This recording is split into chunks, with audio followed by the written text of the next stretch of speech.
सभी को नमस्कार। पिंकी हिंदी पाठशाला में आप सबका स्वागत है। आज का हमारा टॉपिक है हिंदी व्याकरण का संज्ञा और उसके भेद। संज्ञा किसे कहते हैं, सो उदाहरण स्पष्ट कीजिए। संज्ञा की परिभाषा है किसी व्यक्ति, वस्तु, स्थान, प्राणी या भाव के नाम को संज्ञा कहते हैं। जैसे राम किसी व्यक्ति का नाम है, मेज कोई वस्तु है, दिल्ली कोई स्थान है, शेर कोई प्राणी है, क्योंकि जानवर, पशु, पक्षी, व्यक्ति ये सारे क्या है, प्राणी में ही आते हैं जिनमें जीवन होता है। मिठास ये क्या है, भाव है जो महसूस किया जाए। तो ये थे संज्ञा की परिभाषा, किसी व्यक्ति, वस्तु, स्थान, प्राणी या भाव के नाम को संज्ञा कहते हैं। अगला प्रश्न है, संज्ञा के मुख्य रूप से कितने भेद होते हैं, उनके नाम लिखिए। संज्ञा के मुख्य रूप से क्या है, 3 भेद होते हैं। कौन कौन से? व्यक्तिवाचक संज्ञा, जातिवाचक संज्ञा और भाववाचक संज्ञा। और एक नोट डाउन करें, जो अंग्रेजी व्याकरण के प्रभाव से अब द्रव्यवाचक और समूहवाचक को भी जातिवाचक के अंतर्गत पढ़ाया जाता है। वैसे अगर हिंदी व्याकरण की बात करें तो हिंदी व्याकरण में क्या है, संज्ञा के 3 भेद हैं। अगर आपसे पूछा जाए संज्ञा के कितने भेद हैं, तो संज्ञा के 3 भेद हैं। लेकिन जब जातिवाचक संज्ञा की बात करते हैं तो इसी में से क्या निकली है,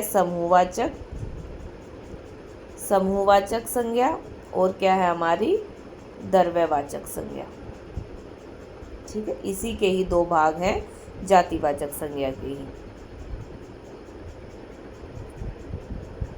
आगे प्रश्न है, व्यक्तिवाचक और जातिवाचक संज्ञा में क्या अंतर है। तो व्यक्तिवाचक संज्ञा किसे कहेंगे, जो शब्द किसी विशेष व्यक्ति, वस्तु या स्थान का बोध कराते हैं उन्हें क्या कहते हैं हम, व्यक्तिवाचक संज्ञा। जो किसी विशेष व्यक्ति, ठीक है, विशेष व्यक्ति, स्थान या वस्तु का बोध कराते हैं। जैसे कि हिमालय एक पर्वत का नाम है हिमालय, गंगा एक विशेष नदी का नाम है गंगा, भारत एक विशेष देश का नाम है भारत। तो ये किस में आएंगे, व्यक्तिवाचक संज्ञा में। और जबकि जातिवाचक संज्ञा की बात करें तो जो शब्द किसी पूरी जाति या वर्ग का बोध कराए उसे क्या कहेंगे हम, जातिवाचक संज्ञा। उदाहरण है, इसी में बात करी ना अभी पर्वत, तो जैसे कि अभी हमने हिमालय पर्वत कहा तो वो किस में आया, व्यक्तिवाचक संज्ञा में। लेकिन जब हम पर्वत की बात करते हैं तो वो पूरी पर्वत, जितने भी पर्वत हैं दुनिया में, वो सभी का बोध कराता है, सभी पर्वत जाति का वो बोध कराता है। नदी, अब कोई भी नदी हो सकती है, ठीक है, सभी नदियों का ये बोध करा रहा है यह शब्द को, तो ये क्या कहलाएगा, जातिवाचक में। देश, अगर इसी में से हम किसी देश का नाम ले, भारत, अमेरिका, ऑस्ट्रेलिया, तो वो किस में आएंगे, व्यक्तिवाचक में, क्योंकि विशेष वस्तु, स्थान का नाम लेते हैं तब किस में आता है, व्यक्तिवाचक में। लेकिन जब देश का नाम लेंगे तो किस में आएगा, जातिवाचक। अगला प्रश्न है, भाववाचक संज्ञा किसे कहते हैं, इसके 2 उदाहरण दीजिए। जिन शब्दों से किसी गुण, स्थिति, दशा या भाव का पता चलता है उन्हें क्या कहते हैं हम, भाववाचक संज्ञा कहते हैं। इन्हें हम छू नहीं सकते, केवल अनुभव कर सकते हैं, इन्हें महसूस किया जा सकता है। भाव है मतलब फीलिंग, भाव का क्या मतलब होता है, फीलिंग, ठीक है, जिनको हम फीलिंग को हम छू सकते हैं। जैसे कि हमारा जो अब आप सब बच्चे हैं तो इसमें क्या है, आपका अंदर क्या है, बचपन है, ईमानदारी, कोई बच्चा ईमानदार होता है, कोई व्यक्ति ईमानदार होता है, तो क्या है उसमें ईमानदारी जो महसूस की जाती है। आपको कोई अच्छा काम करता देखेगा तो दूसरा आपको महसूस करेगा कि वो बच्चा कितना अच्छा है, वो बच्चा ईमानदार है। तो क्या है, ईमानदारी क्या है, एक भाववाचक संज्ञा है। क्रोध, थकावट, ये सब क्या है, जो शब्द हैं ये क्या है, भाववाचक संज्ञा। आगे है, निम्नलिखित वाक्यों में से संज्ञा शब्द छांटकर उनके भेद लिखिए। जैसे कि एक वाक्य दे रखा है, ताजमहल आगरा में स्थित है, तो इसमें जो ताजमहल है वो कौन सी संज्ञा है, ताजमहल आगरा में स्थित है, तो कौन सी संज्ञा है इसमें, व्यक्तिवाचक संज्ञा है। अगला है, बुढ़ापा कष्टदायक होता है, तो इसमें बुढ़ापा कौन सी संज्ञा है, भाववाचक संज्ञा। अगला है वाक्य, कक्षा में बच्चे पढ़ रहे हैं, तो कक्षा में बच्चे पढ़ रहे हैं, ये जातिवाचक संज्ञा है। जातिवाचक का कौन सा भेद? समूहवाचक, जो पूरी क्लास के बच्चे हैं जो समूह में बैठे हैं उनका बोध करा रहा है, इसलिए क्या है? समूहवाचक। सोना बहुत महंगा है, अभी सभी सोने की बात हो रही है तो क्या है? जातिवाचक। लेकिन जब नापतोल की बात होती है द्रव्यवाचक में आता है। ठीक है, सोना बहुत महंगा है क्योंकि वो द्रव में है। ठीक है, तो उसमें क्या आएगा? द्रव्यवाचक संज्ञा। आगे है अब एक दो प्रश्न है जिनमें से 4 ऑप्शन दिए गए हैं। आपको बताना है कि इस वाक्य में जो आंसर पूछ रखा है तो 4 ऑप्शन में से कौन सा इसका सही उत्तर होगा।